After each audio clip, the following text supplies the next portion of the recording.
alaihi wa alihi wa sallam shekara 1400 inda ya kamata mu'amala ya kasance tsakanin musulmi da iyayen shi. Mun je inda malam ya mana shimfiɗa cewa na daga cikin mafi bayyana sifa na gaske ko na musulman gaske wato ya zama mai tsananin mai cikakken da'a da biyayya ga iyayensa, kuma wannan shine shimfiɗan da ya yi. Ba mu shiga ainihin karatun ba, yanzu ne za mu shiga da izinin Allah, da fatan abin da muka faɗa na daidai Allah ba mu lada, kuskure kuma Allah gafarta mana, Allah ba mu ikon aiki da abin da muke faɗa da abin da ake bari mana.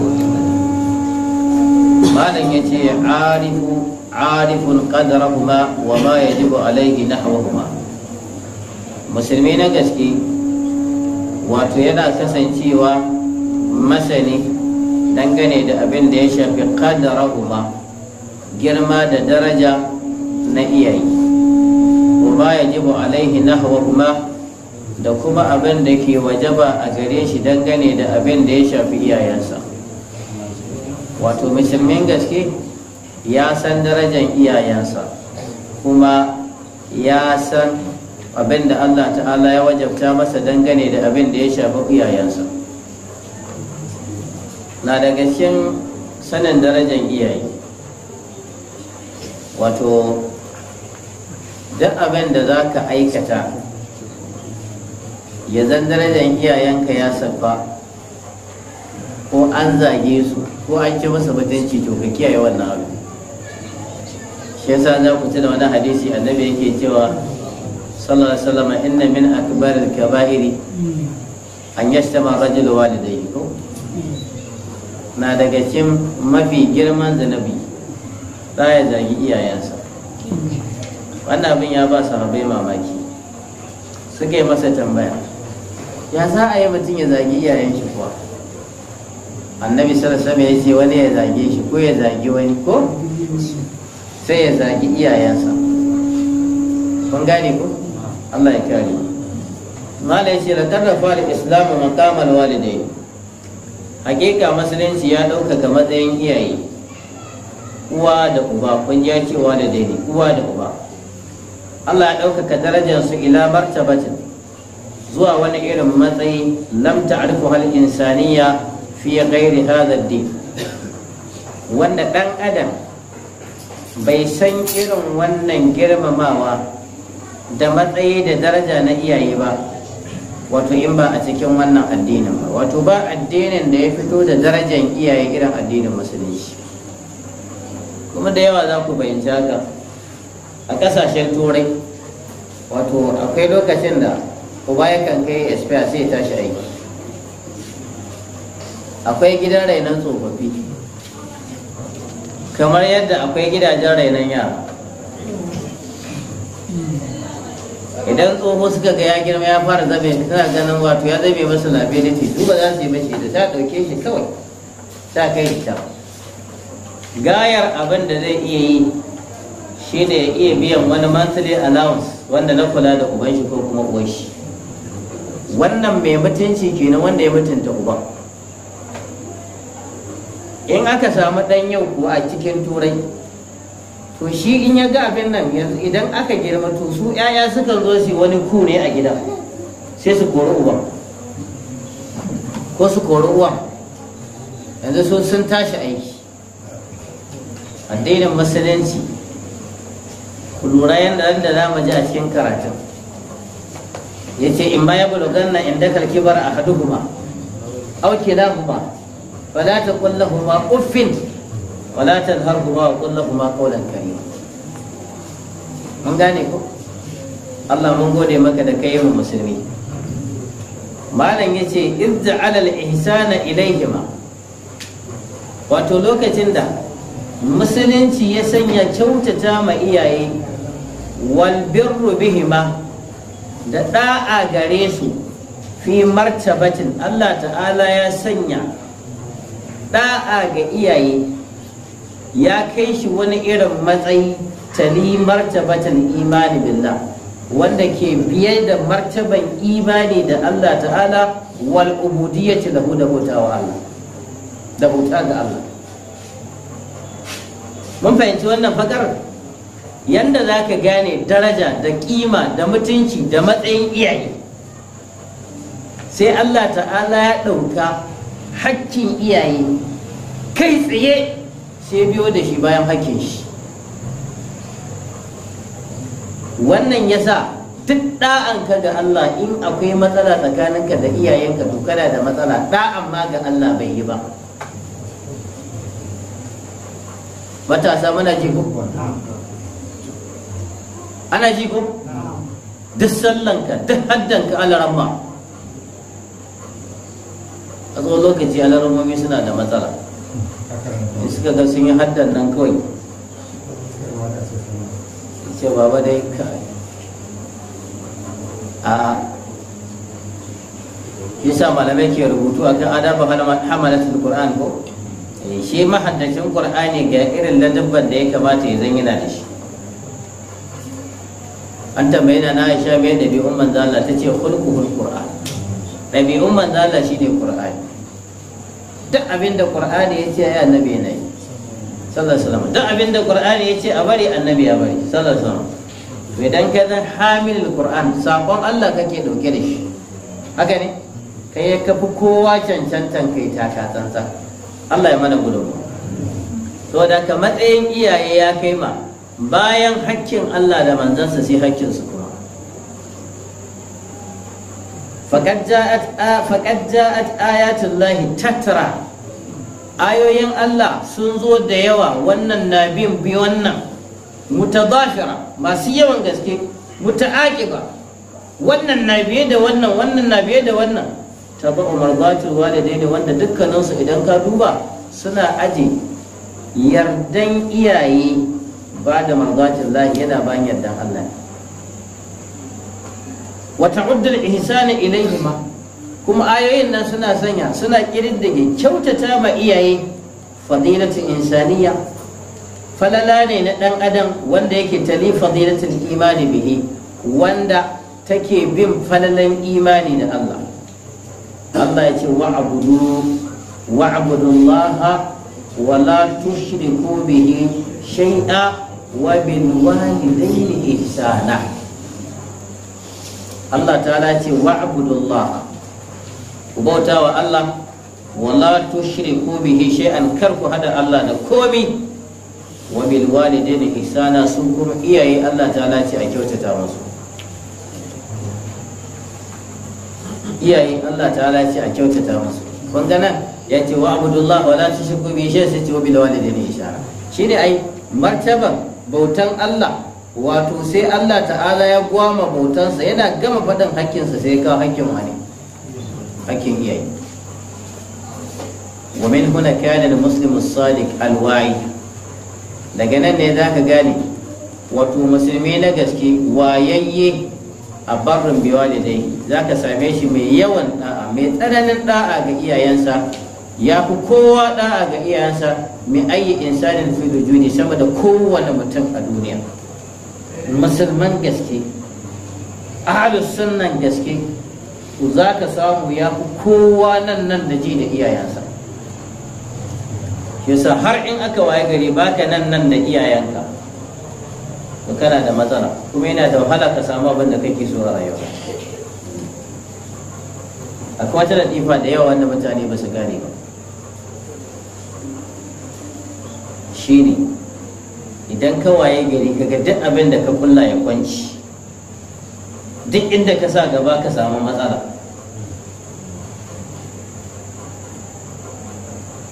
duk abin da ka nema ka rasa, kullum cikin damuwa da bakin ciki, to in Allah ya maka gamdakatar iyayen nan nana ko ba gabe su,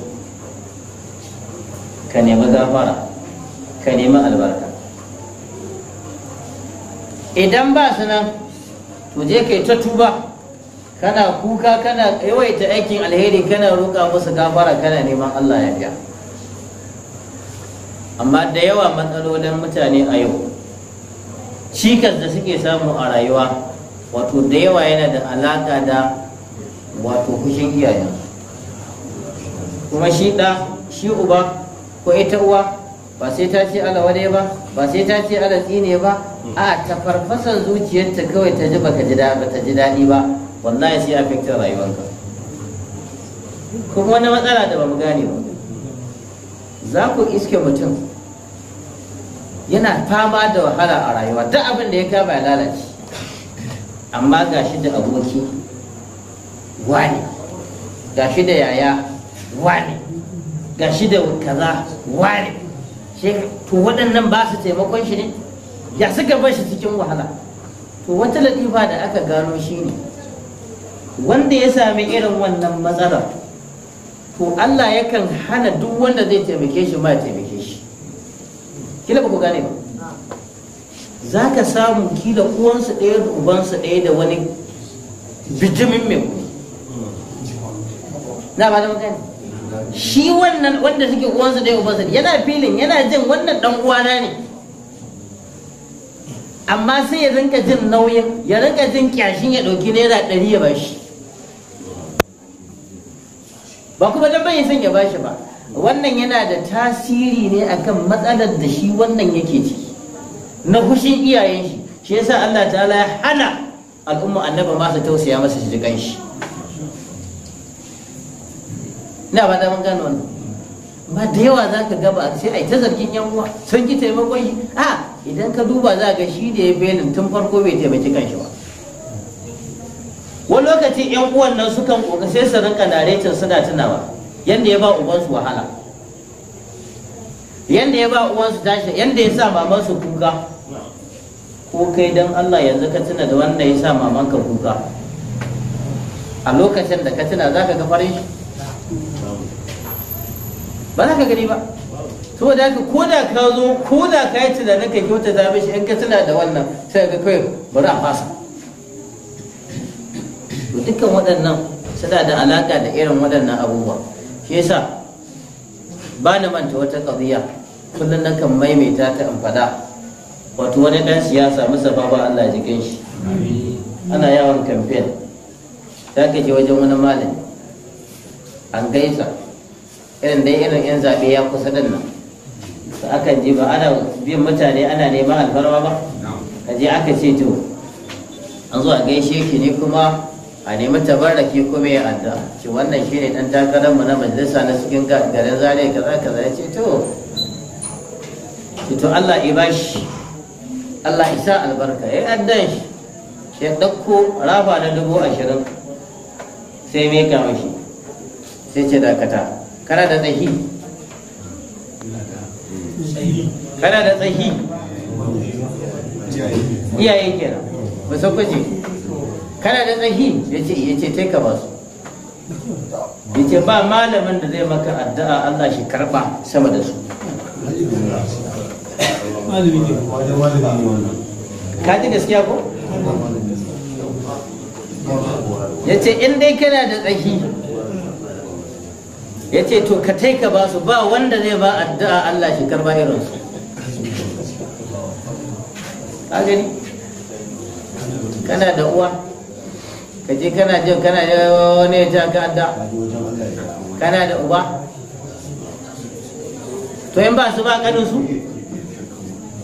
ba wansu. Domin idan uba ya mutu, Allah ta'ala ya karɓi ran uba, ƙanin uba na nan yana matsayin uba ne. Idan ba shi ma, wan uba na nan yana matsayin uba ne.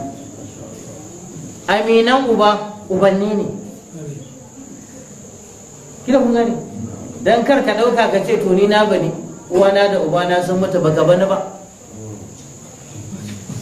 ‘Ya'yan yau aka gama sai ce alhamdulillah wanda nake jin nauyi sun ƙare.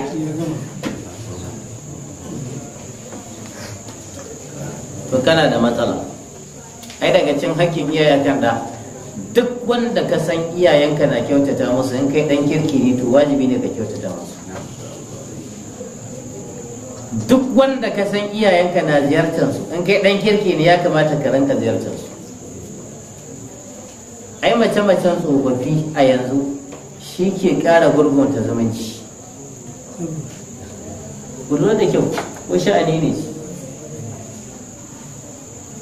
da idan za a yi sha'ani rabon goron nan sai ka gidan sai kai gidan wannan kai gidan wannan kai gidan wannan ko ba ga bane to yan bana bakwai da ba su san wannan ba sai a yi sha'ani ga gida sai dai ka fito a me ake yi subhanallahi baka sani ba duk wannan yana cikin tasirin rashin manya. In aka fara fada a gida sai an dangana da police station, mutan gida ba mai salbawa, mutan anguwa ba mai salba, haka ne? Kuma police station a yanzu ai ba gyara ake ba. Na? To, gaskiya ba ka bane. Ana son a samu gyaran abubuwa sai an dawo. Malam yace wasmul Qur'anil Karim fi taswiri makanati walidai. Qur'ani mai girma yana kokarin bayyanar da suranta matsayi na iyaye wa basd al-uslub al-khulqi ko khalqi ar-raqi. Wato Qur'ani mai girma wa basd al-uslub al-khalqi, Allah ta'ala ya bayyana uslubi na halitta ko na dabi'a khulqi kenan. Ar-raqi wanda yake madaukaki, alladhi yanbaghi lil muslim, wanda ya kamata ga musulmi an yattabi'uhu fi mu'amalati walidayhi, da ya bi shi wajen mu'amala da iyayensa. In tanaffasa bihima aw bi ahadihima al-um, matakar a ce ɗayansu ko dukkaninsu an waye gari suna numfashi. Wa balaga marhalatul haram, sun kai matsayin dattijantaka wa shekuka da tsufa, wal ajiz sun kai matsayin gajiyawa. فيصل إلى الغاية التي عرفتها الإنسانية فيصل إلى الغاية التي عرفتها الإنسانية وتوكيزوا كمقرة وأن دان أدم يسني قبل أن تطلع شمس هذا الدين على الأرض وأن دان أدم بيسن ونن كافين حسكن الدين يبين أبايا كسا. الله تعالى يقول قضى ربك ألا تعبدوا إلا إياه وبالوالدين إحسانا إما يبلغن عندك الكبر أحدهما أو كلاهما فلا تقل لهما أف ولا تنهرهما وقل لهما قولا كريما واخفض لهما جناح الذل من الرحمة وقل رب ارحمهما كما ربياني صغيرا. الله يقول قضى ربك وبنجدك يا رجا يا زرتس يا ينكي hukunci Allah ta abudu cewa kar ku bauta wa kowa illa iyyahu sai shi kadai. Wa bil walidaini su kuma iyaye, ga iyaye Allah ta'ala ce ihsana, wato Allah ta'ala ya hukunta iyaye ku kyautata musu, su iyaye ba bauta musu ake ba. Sai ce imma bulghanna indaka al-kibar ahaduhuma, ko dai girma ya kai ma ɗayan su kai kana da rai sun tsufa, ɗayan su ya girma, au kilahuma ko kuma dukkanin su din sun tsufa, fala taqul lahuma uffin, Allah ta'ala ce karka ce musu kashi. Kalmar uff wato a larabci shine mafi kankantan kalma na rashin jin daɗi da ake faɗa. Kun gane ku? Da yawa malaman su kan fasara uff tur a yaren Hausa tur babban zagi, haka ne? Tur babban zagi. Haka kila kalmar da za ta yi daidai da uff a Hausa shine kashi. Wani malami na yana bani misalin wannan, yace Allah ya maka jarrabawa da tsoho ko tsohuwa, sai dai a kwantar a tayar, ka fito da safi ka yi mata wanka, ka gyara ɗaki, ka kulle shi, sai ka koma kai naka wanka. Da ba da magani ka fesa turare, ka ɗauko jaka za ka fita aiki, za ka shiga ce hajiya sai na dawo, sai ka tarar ta yi kashi tana wasa da shi.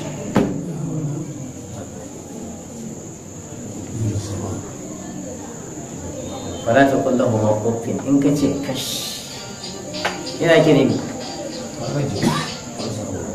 an samu matsala. Wala Allah kai lokacin da kake naka gane ba ta taba haka ba. Haka ne wani abu na iyayi kullum iyaye suna ma 'ya'ya hidima, suna masa fatan su rayu.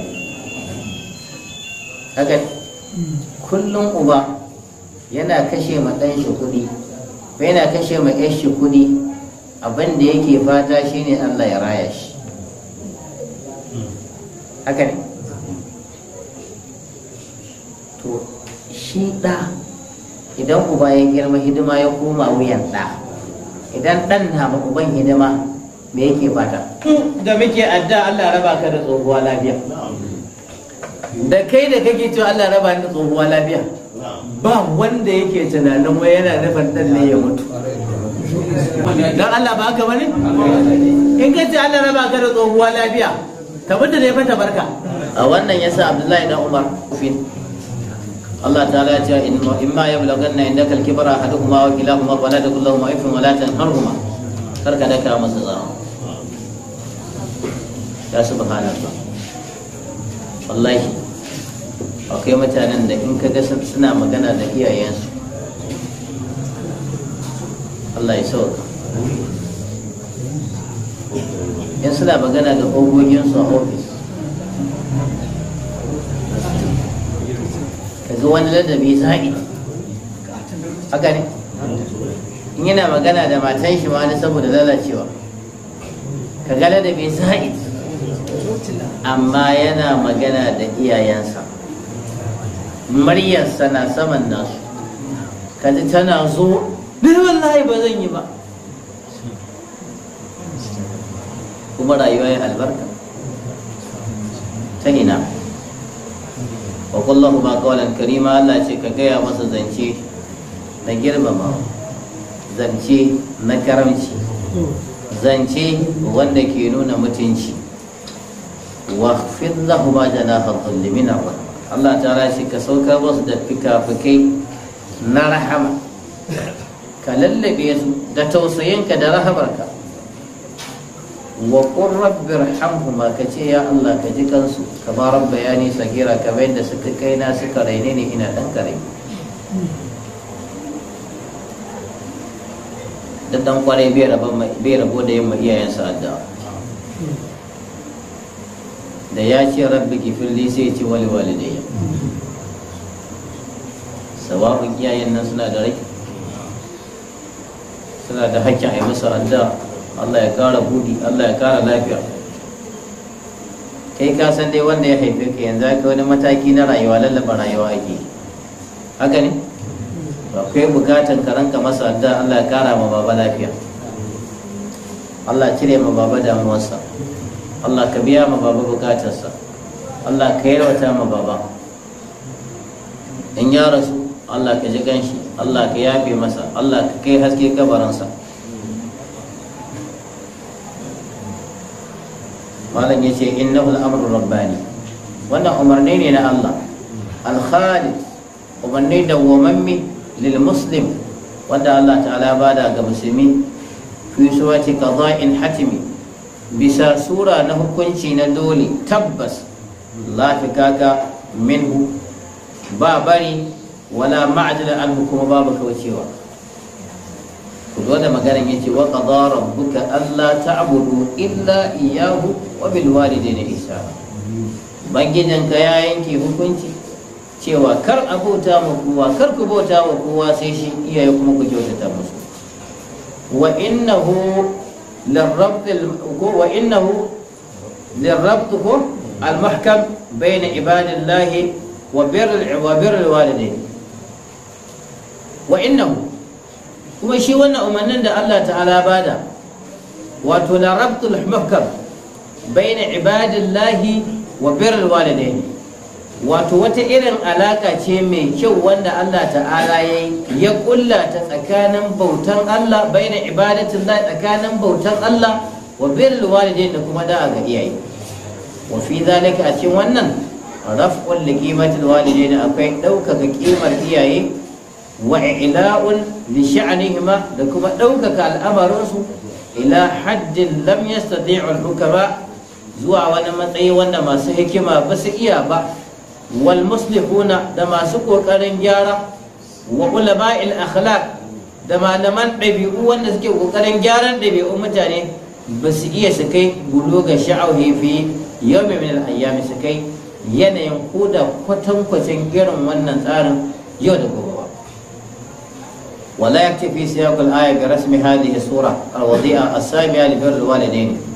wannan sura wannan ayan da Allah ta'ala ya kawo ko siyakin wannan ayan da Allah ta'ala ya kawo bisa irin wannan surar da Allah ta'ala ya tsara ko ya bada umarni na kyautata wa iyaye bai tsaya ba a haka nan, bal yastajishu wajdadar rahmat wal ataf wal birr fi nufus al abna, yana kokarin dasa samar da rahama da tausayi da jin kai ko da kuma yin da'a, yana kokarin cusa wannan fi nufus al abna a cikin zakatan yaya fi ta'bir da wajdani bisa wani irin ta'biri mai shiga jiki raqiq, wato ta'biri mai kyau wadud kuma wanda ke ƙara kusanto da soyayya. fa kuma su ne inda Allah ta'ala ce indaka ko fa imma yablughanna indaka ko Allah ta'ala ce imma yablughanna indaka al-kibar ahaduhuma, idan ɗayan su ya kai ko dai ɗayan su ya kai wani girma gare ka auki lahu ba ko dukkaninsu, fa huma idan kenan indaka fi ayatika wa himayatika wa hifdika, wato suna kashin kulawanka da tsaranka da kuma kariyanka. wa kare kuna da shekhaini, ta iyaye na su zan tsofaffi ne, haramai ne, sun manyanta, da'ifai ne, ga rauni, fa hizaran hizar. bala ya ce Allah ta'ala yana maka gargadi, an ta da minka kalimatin tuzammiru au tubalbilu au tudayyi, a ji wata kalma ta rashin da'a, ko zai nuna rashin mutunci, ko zai nuna wani abin da bai dace ba, sai Allah ta ce fala taqul lahumu uffin wa la tanharhuma, bal yajibu alayka, ya wajaba gare ka an tufakkira tawilan, kai tunani mai tsawo fil kalimati tayyiba, dangane da kalma mai daɗi, wajibuha ilaihim, wanda za ka fuskantar da wannan kalman gare su, yuqiba biha nafsan, dan su ji daɗi, wa yakarra ainan idanunsu kuma ya samu nishadi. Allah ta'ala ya ce wa qul lahumu qawlan karima, ka gaya masa zance na karamci. wal takun waqifaka baina aydihima, matsayinka ya zan a gaban iyayenka waqifatul ihtiram, matsayi ne na girmamawa, albali wanda ya kai makura, wata ƙadirin mutanahi da mutuntawa wanda bai da iyaka, shabihun waqfatit tadalluli wal istislam wal khudu, wanda ya gaba da matsayi irin da na nuna kaskanci ne ba kowa ba, da kuma al istislam cikakken mika wuya, lisanuka lahijan, wato harshenka ya zan kullun yana mai furuce bin du'a ilahu ba da yan addu'a gare su, alama asdaya laka min yadin latinsa, wato dangane da abin da suka yi maka da hannu wanda yake ba za a taɓa mantawa da shi ba. rabba ya ka sagiran, domin sirrai ne ka kana ɗan ƙarami, ƙasiran kada gajiyayye, da'ifan mai rauni. Allah ta'ala ce ka ce da yi wa qur rabbir hamhuma kama rabbayani sagira, ka ce ya Allah ka ji kansu, ya Allah ka musu rahama kamar yadda suka raine ni ina ɗan ƙarami.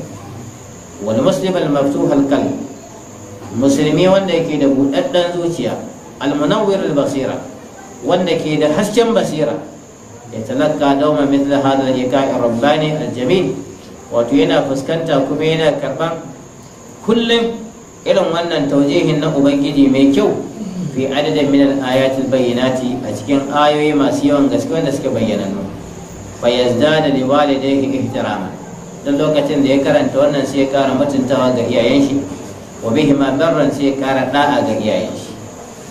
Allah ta'ala ka ba mu ikon da'a ga iyayen.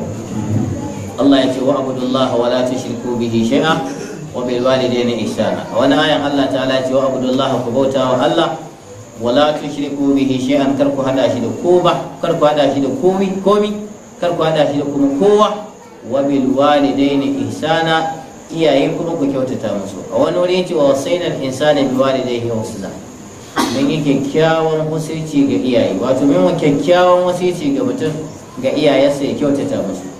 a wani wuri Allah ta ce wa sainal insana bi walidayhi hamalatu ummuhu wahnan ala wahni, wato mun yi wasici ga mutum akan iyayen shi ya kyautata musu, ko babu komai hamalatu ummuhu wahnan, mahaifiyarsa ta ɗauke shi cikin rauni ala wahnin akan rauni, wa fisalu fi amaini.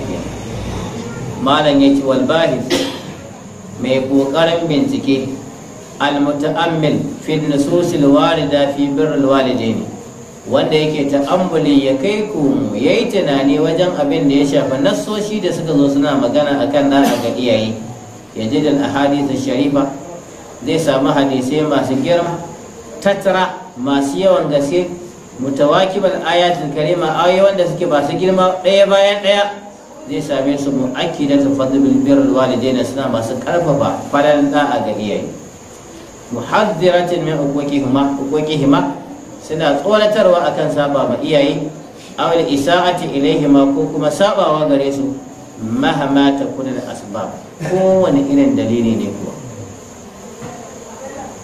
Wato abinda ake so da ya gane, ba shi da wani dalilin da zai ma uban shi tawaye ne kawai, ko akwai? Ya kwace maka kudinka duka ce ba na bashi na? Ba za ka ce ba an tawa malika liman da kai da dukiyar nan nawaye. To na san ɗan da ya rubuta resignin a wajen aiki, dan uban ya sanya mishi wani percentage da zai rinka bada. Wallahi wannan tun muna yara.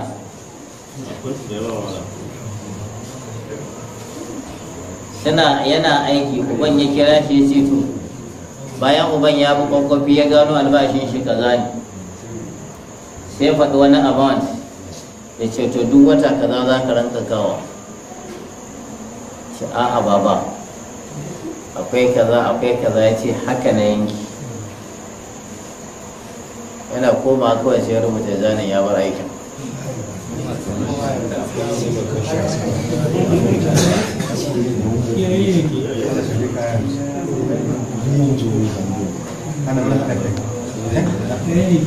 Sama magwanta mugu bai zama mugu sai ya maka shi.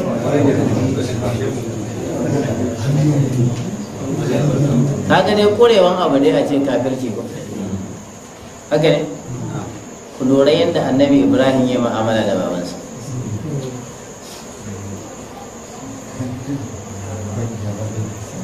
Ku lura yadda annabi Ibrahim ya mu'amala da babansa. Yadda ayoyin abin nan Maryam ko? Suran Maryam, ai ban jan akwai suran da ta shimfiɗa bayani na waƙiyar yadda ta kasance ba. Wato irin suwata Maryam, wanda Allah ta ne wadkur fil kitabi Ibrahim ko? Innahu kana in qala li abihi ya abati lima ta'budu ma la yasma'u wa la yubsiru wa la yughni anka shay'a. Ku lura da irin kalmomin ma ba, me yasa ne kake bauta ma la yasma'u, abin da bai ji bai gani kuma ba zai iya maka komai ba. Cikin dudu har aka kai ma da ya ga uban ya tuzata, ce a rage wani anta an alihati ya Ibrahim fa in lam tantahi la arjumannaka wahjurni maliya. Kaucewa da zagi da barci kake wa iyayen nawa kai Ibrahim, wallahi in baka bari ba la arjumannaka, zan jebe ka, wahjurni maliya, fita gaba ne. A'a baba, abin ba ta kai haka ba, salamun alaika, yi haƙuri baba. Bai ce mu ba arna ba ko? Ce salamun alaika, har ma ja sa'astaghfiru laka duk abin da ya fi karfin ka ya gagare ka bai gagara Allah ba, ko ma ka roƙe shi. Abu Hurairah ya zo wajen manzon Allah ran shi a bace, ya zo ya ce ya Rasulullah ka roƙi Allah ya shirye da mahaifiyar Abu Hurairah. Ya ce na koma gida ne, na ce mata daga wajenka nake, ta faɗi wani mummunan kalma game da ke, shine hankali na ya tashi. Ya Allah, manzon Allah ka roƙa mini Allah ya shirye mahaifiyar Abu Hurairah. Annabi ya ce Allah ka shirye mahaifiyar Abu Hurairah. Ai an gama. Tana wanka ta ji Maryam Abu Hurairah ta kwala mishi kira, ya shigo gida. Ta musulunta take. Haka ake yi.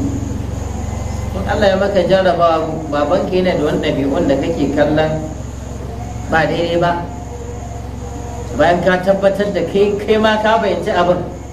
Da yawan lokaci kai kana kallon baba ne bai gane ba, bayan kai ne baka gane ba.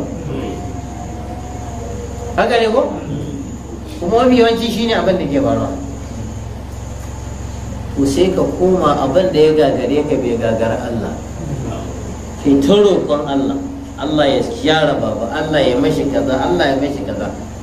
Lokaci guda idan Allah ta'ala ya karba addu'a ka sai ka sha mamaki. Kun gane? Ai akwai malam Ali, ba laifi da mun faɗi suna. Duk idan ana ba da tarihin izala a karamar hukumar Zaria sai an faɗe shi. Direba ne a ABU a wancan lokaci.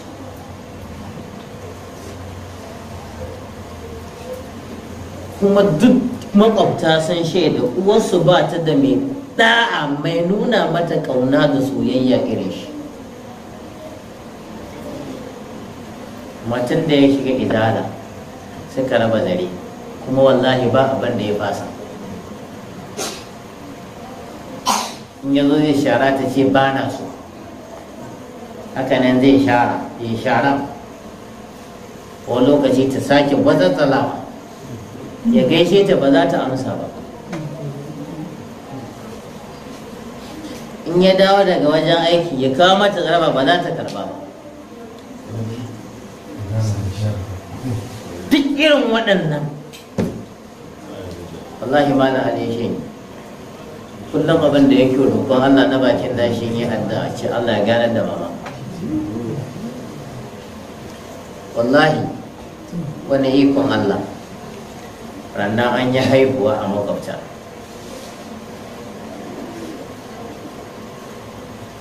Sai wata mata ta je ranar suna kenan. Me zai faru? Ta je da abun ku dai a hauto ana sunan ko an shiga abun. Wannan tarihin yana nan a cikin littafin nan da Babangida ya rubuta akan tarihin kafar izala a ƙasar nan. Sai ana sunan ko kuma kun shiga? Ce a muna yi. Ke tsohuwa kika ga ɗakin mai jego ta fara sakin bayani. Ce a ko wani malam Ali ya shiga wannan sabon addini. Kaya za in kana ji ana cewa wai